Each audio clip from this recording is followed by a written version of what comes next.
actually digging deep into the games themselves, watching the girls play them, playing them ourselves, sending out the survey about the games. And so like, here are a few case studies on some of the games that really illustrate.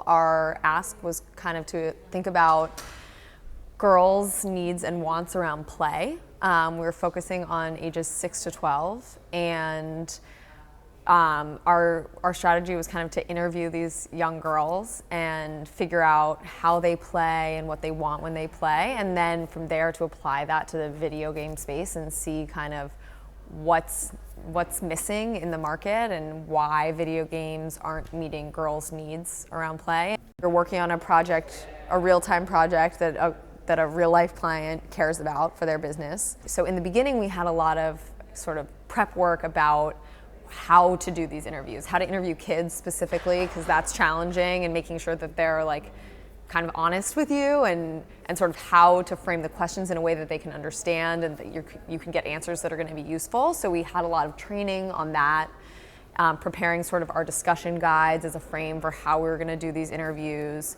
and thinking about the kinds of questions we wanted to ask and what we wanted to get out of that. So we really just kind of kicked off and hoped that we would start to see some themes come through in these interviews and kind of use that to build some like bigger picture insights. Our team had 4 girls and 2 guys for a total of 6. It became very evident that we all had different skill sets that we were able to leverage. And some people were much more analytically heavy, and others had the creative design inspiration element to them. Our team was constantly challenging ourselves to deliver a high quality piece of work all the time. Here, because you're self-selecting into the program, everyone has the aspiration to do the best job they can. And it was fascinating to see all the different minds and all the different ways that people work and kind of work together to bring this product to life. The project, and we make this very clear to the students from the beginning, is really the students' project. So these 6 students on our team, and we had a fabulous group of 6 students, they own the project and they really do everything from beginning to end.